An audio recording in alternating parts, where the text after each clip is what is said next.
Have you ever wondered how the deep roots of ancient cultures are still influencing us today? Well, in this video, we are diving into the social order of the Proto-Indo-Europeans, the foundational society that shaped much of what we know as Western civilization. But here's the twist. We're going to unravel how the principles and conflicts within their culture echo through the struggles of our own time. Specifically, how the culture war we face today might have both its origins in the various structures they built, yet it also holds the answers to it. So stick around, because by the end of this video you'll see how the ancient world is more connected to our modern problems than you might ever have imagined. And before heading into this video, I highly recommend reviewing the previous installments in this series, as this is a middle point recap that brings together the first 22 videos into a coherent framework. This will provide the essential context needed to fully grasp the deeper exploration and complex topics coming up. And while each of the earlier videos is designed to stand on its own, this one builds on key concepts and terminology introduced throughout the series.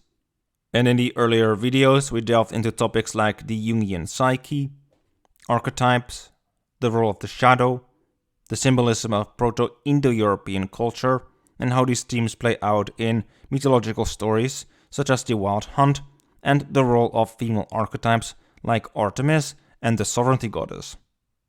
In this recap video, we'll weave those threads together, creating a map to guide you through the upcoming material. Now, when it comes to the Proto-Indo-Europeans and their society, there are often many tropes that are used for them, including their Koryos Warrior rite of passage. Popular media and certain academic narratives have often romanticized ancient warrior societies. Proto-Indo-Europeans are sometimes depicted through this romanticized lens, focusing on male warriors and hierarchical structures, which align with the modern fascination with powerful heroic archetypes. And this can lead to overemphasizing any warlike elements while ignoring the complexities of their society, such as social organization, spirituality, or cooperative aspects. So we have to be careful to judge any ancient society due to modern fears regarding the primal and instinctive aspects of humanity. Because many of today's societies tend to view instinct and primal aspects of humanity with suspicion or even fear, often associating them with chaos, violence, or the uncivilized. And this fear then gets projected backward onto ancient cultures, especially those viewed as foundational, like the Proto-Indo-Europeans, casting them as brutish or aggressive. Which is what the Jungians call shadow projecting our own fear of our primal nature onto them. Where within the video about the scapegoat complex, we also talked about how the shadow can be projected onto the other. And what is key for us Indo-Europeans is to reclaim our pagan past and integrate it consciously. In this video is about showing the deeper layers of Proto-Indo-European society, and how the various things we covered in the videos about Neolithic hunting and cave rituals, various Koryos traditions, linked also to Mars, Apollo, Wotan and Fion, are all interconnected.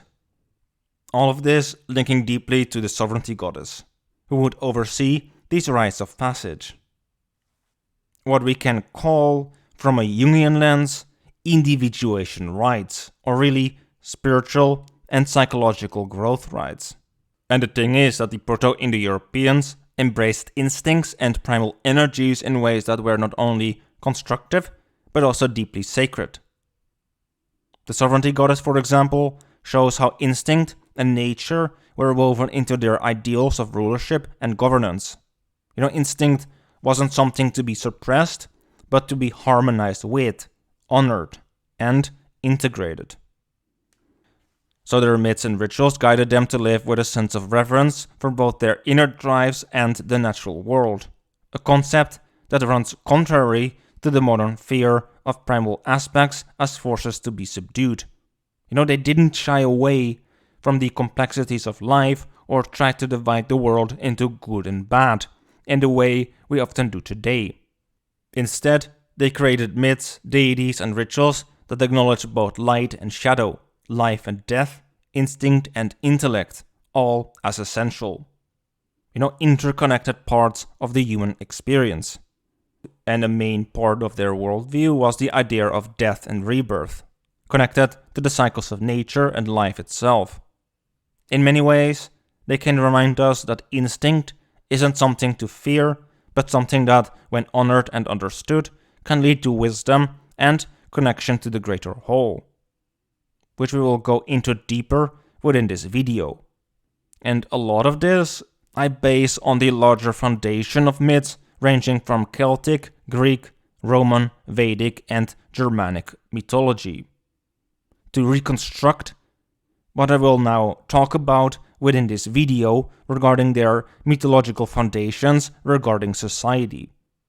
Now, when it comes to their society, the central myth is that of Manu and his twin Yemu, also connected to a primordial cow. Within the Trito video, we went into this creation myth and the link to the hero archetype and wolf-linked Koryos as well. What is however not recognized is that the serpent that Trito fights in myth is connected to the sovereignty goddess and her father, the smith god. She sends the serpent of chaos in myth if transgressions have been made against the divine or social order. The cattle that this serpent steals symbolizes fertility. This is why the sacrifice of cattle and the holding of a feast, as much as rejuvenation rites linked to the sovereignty goddess, were for them so important. This was to hold off the snake of chaos. And this itself was as much symbolically linked to the fire of the hearth goddess, which symbolized both the sacred flame and soul of the tribe, as much as the hearth of the home. Both of them are linked, as the health of the family reflects the health of the tribe, and the other way around. And hearth keeping involved daily acts of reverence for the fire, embodying the presence of the gods within the home. They ensured the sacred essence of the tribe needed for renewal through the rites of passage, such as the Koryos rites for the young men and the Archetypes rites for the young women, which were connected to death and rebirth rituals in what could be called an individuation rite, where young children would get environmental education through the priestesses of Artemis, learning about nature, its plants and animals.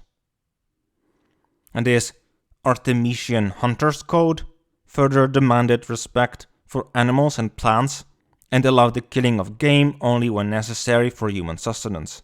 The commandments of Artemis and the rules and rituals followed by hunters through tradition and custom were intended to demonstrate reverence for life and to repair the breach caused by its taking. So needless killing and cruelty were prohibited not only out of sentiment and compassion for the animals, but also as a sacred obligation, which was also imposed by the ancient religion's powerful and terrible sanctions. Where upon return from the 9-year-long Koryos Warrior journey, the young men of the tribe, including the future leaders who went through the rite, would participate in the rejuvenation rite, where priestesses dedicated to the sovereignty goddess and the hearth goddess also would attend and do offerings.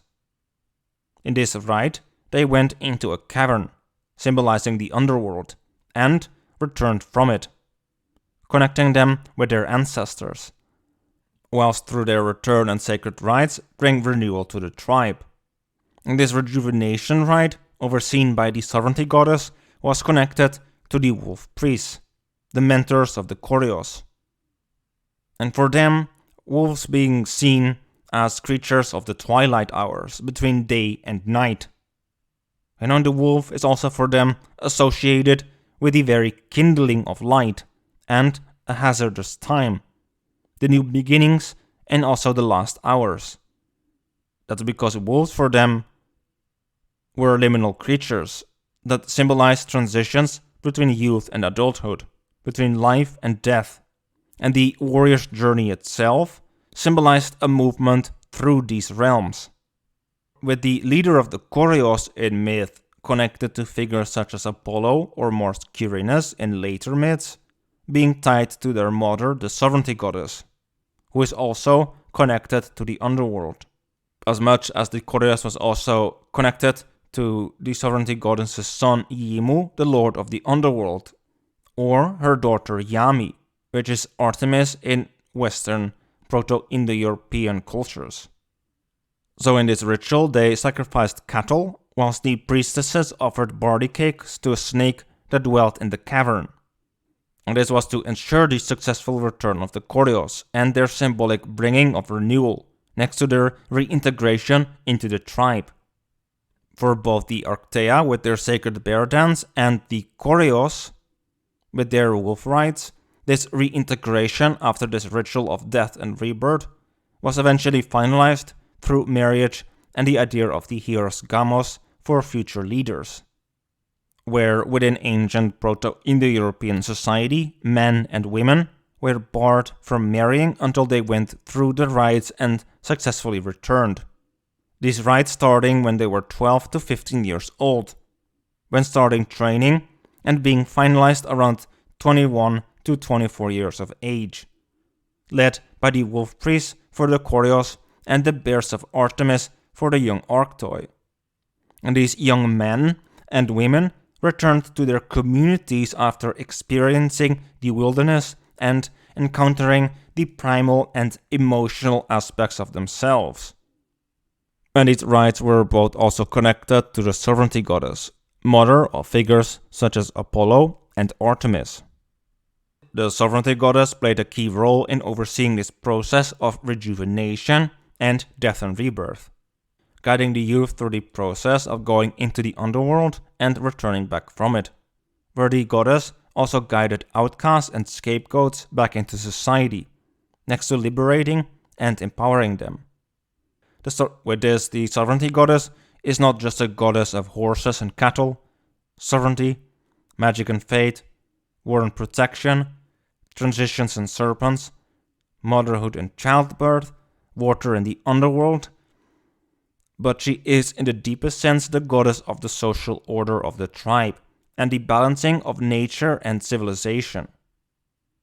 And these ceremonies involve the entire tribe in a collective renewal, where priestesses and leaders alike repledge their loyalty to her principles, where such rituals bound people to their roles, the land, and each other, fostering a shared moral framework, where her son, such as Mars Quirinus, represents the same balance for the masculine between the primal nature and rational order, tempered by self-discipline, loyalty, social responsibility, and empathy, bringing renewal to the tribe and being the outward-facing masculine force that protects the tribe. The goddess's husband being the thunder god linked to law, civilization, tradition, and old order, who complements the social order and rejuvenation aspects of the goddess. And the same death and rebirth happened in the ancient caves in a symbolic way. Also think the Lupercalia with Juno and Mount Soracte with Feronia.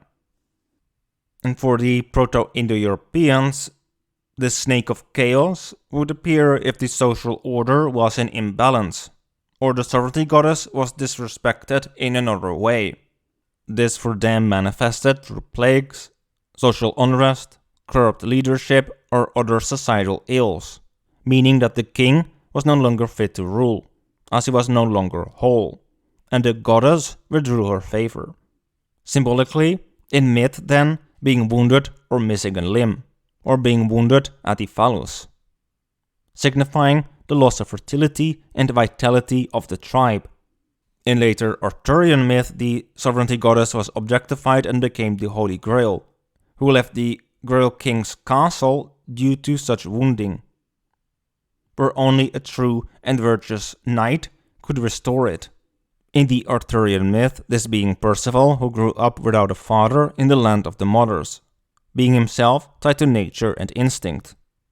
He, with the knights, going through such a symbolic rite of passage, which eventually led to the return of the Holy Grail, so the restoring of the social order and the relationship with the land, including nature, with Percival becoming the new Grail King, where now we will explore how these myths translate into their social hierarchy as well. And this cultural paradigm set up a social hierarchy where the priestly class, descendants of Manu, safeguarded ritual knowledge and practice, while the warrior class, descendants of Yemu, defended and governed, both working in tandem to uphold the tribe's welfare, where sacrifices maintained both the cosmos and society, preventing the breakdown represented by the Serpent of Chaos.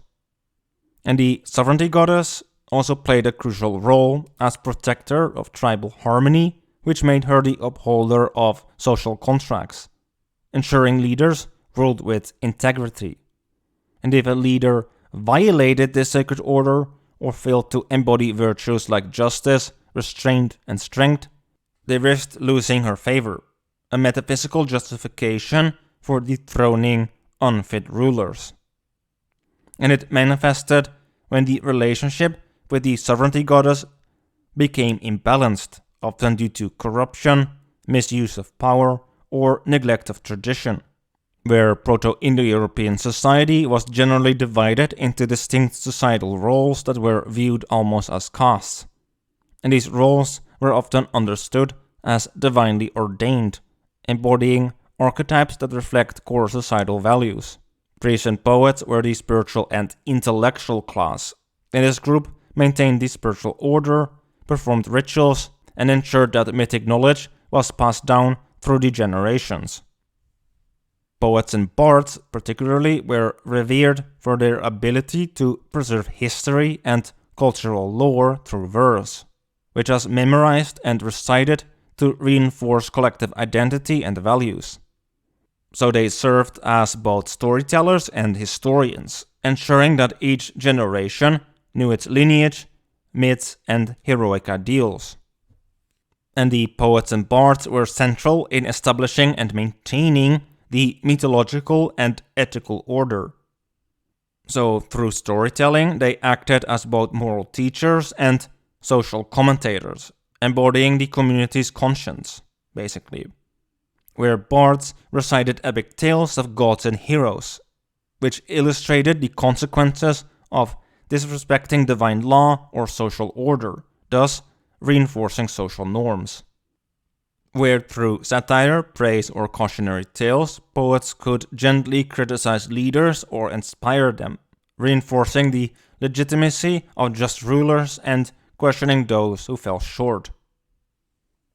The Koryos and similar warrior bands also had roles that extended beyond battle, as they also upheld the law, protected the community, and through rites of passage, embodied the masculine aspects of societal renewal and strength, where the farmers, craftsmen, and herders, linked to the sovereignty goddess and the herding god, both tied to the fertility of the land and animals, were crucial for sustaining life and producing goods essential for survival and trade.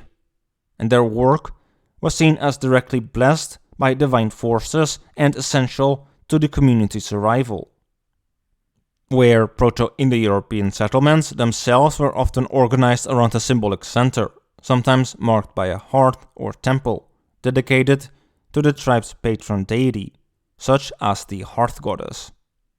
And the layout and location of spaces within these settlements had symbolic and practical significance as well. Temples, ritual spaces, or groves were usually located at the heart of the settlement, or slightly outside it in a natural space. These areas were reserved for important seasonal and communal rites and were seen as spaces where the divine and the mortal intersected, where every household's hearth mirrored the central temple hearth and was considered the spiritual heart of the home. And this practical arrangement reinforced the idea that the family was a microcosm of the tribe. As the Koryos and warrior class were tasked with the defense of the society, settlements were often fortified or located in defensible areas. The outskirts sometimes served as spaces for rites of passage, hunting training, and other activities that required wilderness or seclusion from the central community. This also included sacred rites in groves, connected to various nature spirits, and sacred lakes or rivers dedicated to the goddess. Next to this, communal feasts were essential to reinforcing social bonds and redistributing wealth to affirm unity and equity within the tribe. And these feasts often coincided with seasonal celebrations and rites of passage. And animals, especially cattle, were often sacrificed, and their meat distributed among people present. And this redistribution was not only a practical way to share resources, but also an affirmation of unity under divine favor. And these feasts also allowed leaders to demonstrate generosity and reinforce the social hierarchy. And where poets and bards would perform, warriors might demonstrate skill, and the spiritual class would lead rituals as well, creating a cohesive, interdependent community dynamic. Where finally, rulers furthermore typically consulted councils, including warrior leaders, priests, and skilled bards, who served as advisors, and decisions were thus influenced by spiritual, practical, and ethical considerations, where disputes were often settled in a ritualized manner, overseen by priests or respected elders, where offerings or oaths were made to reinforce social harmony. And this process linked conflict resolution to divine judgment, instilling respect for the outcome, where children finally learned the skills essential for adulthood through mentoring by family and community elders, ensuring that each generation maintained the practices that sustained the tribe. In the end, Proto-Indo-European society was deeply concerned with the ideas of death and rebirth, the cycles of nature, and the idea of balance and cosmic order.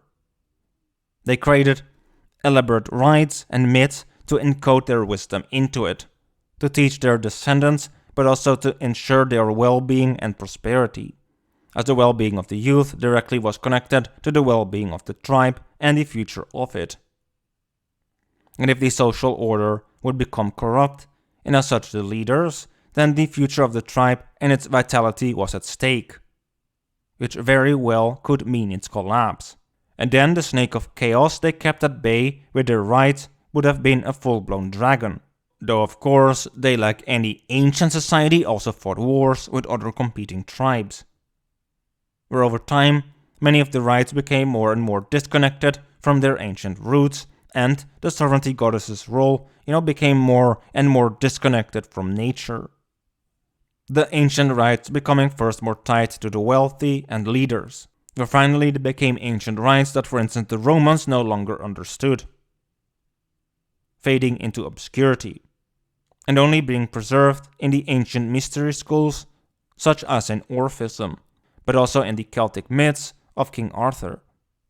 And in that sense, when the sovereignty goddess sends her Serpent of Chaos, it is a challenge for the Koryos to overcome through wisdom and understanding, to restore the cosmic order and wholeness of society, not through violence and repressing things, as this is aligning ourselves with Kronos instead of Zeus, Kronos being the god of rigid order and time, who swallows the gods, who with this represses the potential of the individual and with it the needed renewal to sustain the tribe.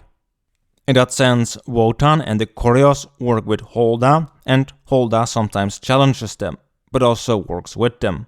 But she does not do that out of malice, as she tries to bring to awareness where the culture became disconnected from the whole, where the hero's journey is the Koryos aligned with a Wotan or Zeus that together with an Apollo figure protects the young Dionysus, the reborn Yemu, who as Zagreus was dismembered, where the sovereignty goddess helps to unite the fragmented state of Dionysus Zagreus, who then becomes a symbol of wholeness and takes over from his father Zeus as king, hence symbolically restoring the wholeness of the cosmic order that Kronos had shattered into a dismembered state of separation and cosmic disorder.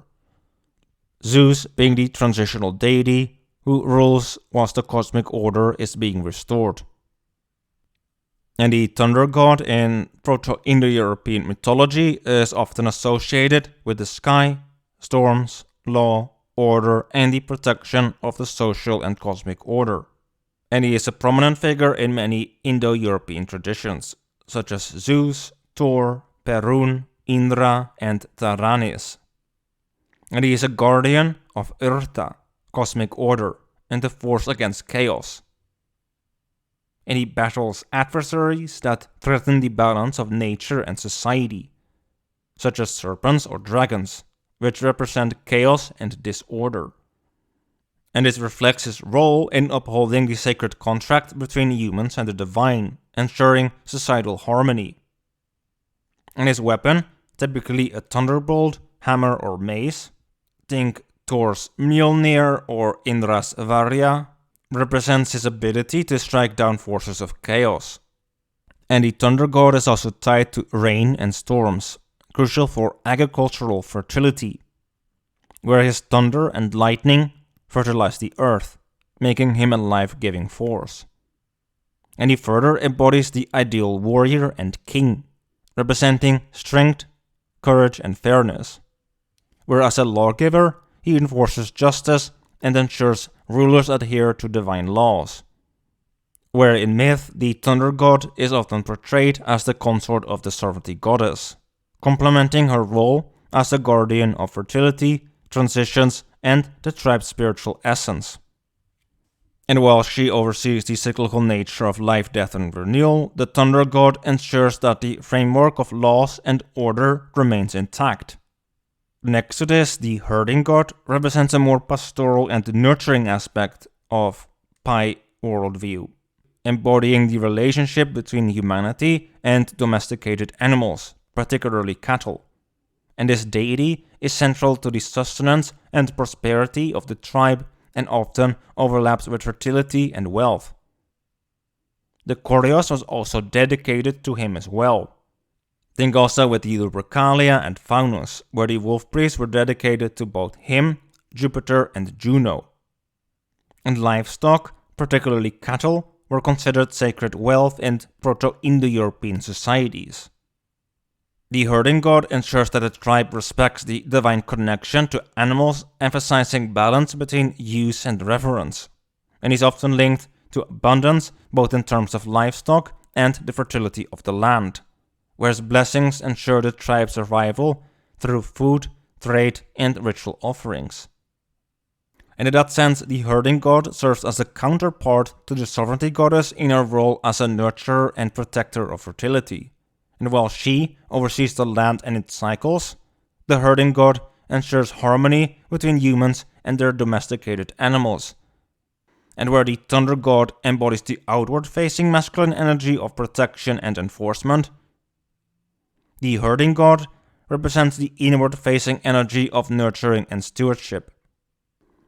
And Kronos' story connected to Zeus, marked by the devouring of his children, which is the negative aspect of the father archetype, serves as a metaphor for the suppression of creative forces and instinctual drives, which is also connected to both the sovereignty goddess and the herding god. And the rise of the young Zeus represents the youthful masculine energy needed to update society. And this transition shows the importance of transforming external authority into internal empowerment. And one way ancient cultures did this for young men was through rites of passage type rituals, the most ancient one being the Proto-Indo-European Koryos. And when it comes to the Koryos, there is a constant link to wolves, small warrior hunter bands, engaging in rite of passage activities, in the form of hunting, cattle raiding, martial or athletic training, dancing, feasting, and poetry. And all of these activities taking place under the domain of Wotan in the wilderness. And if we now tie this to our modern cultural crisis and look at the wisdom our ancient ancestors carry, we can see how the ancient past carries many lessons we have long forgotten. In Proto-Indo-European society, the sovereignty goddess was the keeper of the social order and harmony, And the loss of this balance manifests as societal unrest or ecological decay, signifying the tribe's impending collapse. And in our modern world, we see the breakdown of both societal structures and environmental stability.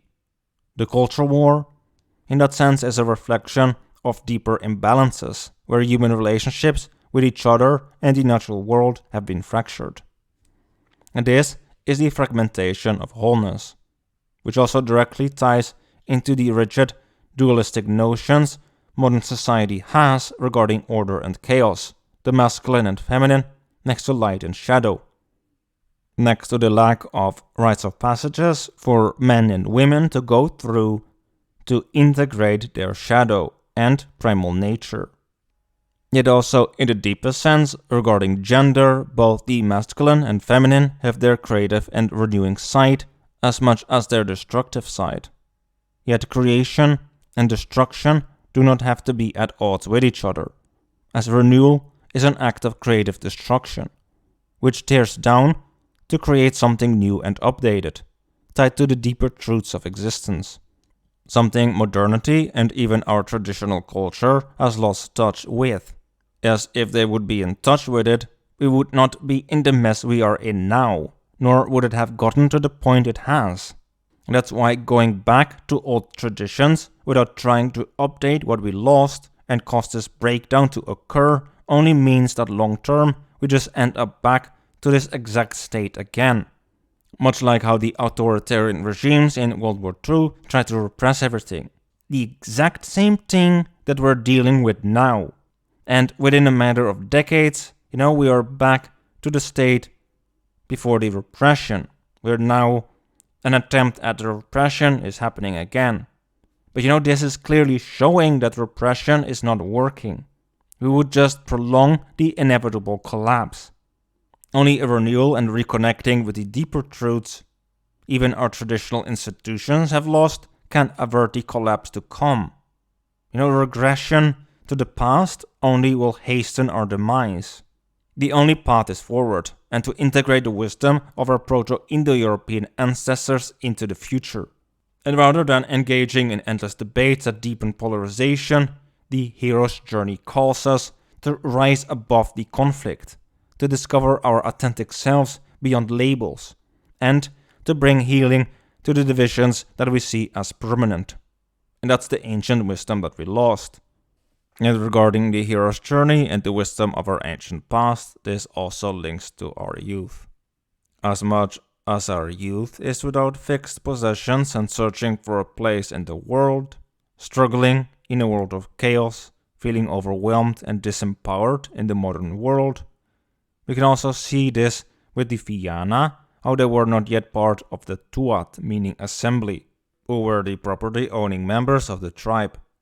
This also being echoed with the cult of Wolf Apollo, with members needing to go through initiations such as athletic competitions and other contests before being recognized as full members of the warrior community. And we can also see this with the Roman war god Mars connected to wolves and his counterpart Quirinus, the peaceful Mars, who was associated with the tribe and the assembly of all Roman people. Quirinus and Mars really being one deity called Mars Quirinus, consisting of both a peaceful societal function and an active and dynamic warrior function, linked to the wild animals like wolves. The matter of the fact is that masculinity is not just order and rationality, but like Mars Quirinus, dual in nature. It consists both of the fierce warrior energy of Mars, that is initiatory, assertive, and deeply connected to the wild, wolves, and the disciplined expression of instinct, yet also, at the same time, connected to Quirinus, who is connected to peace and represents the softer yet equally vital aspects of masculinity. And he is linked to the tribe and the assembly of all Roman people, symbolizing the cohesion and unity necessary for a thriving society. And Quirinus' association with the tribe emphasizes the importance of community and social bonds in establishing a stable civilization. So he embodies the idea that masculinity can be expressed through nurturing relationships, supporting fellow tribe members, and promoting collective welfare.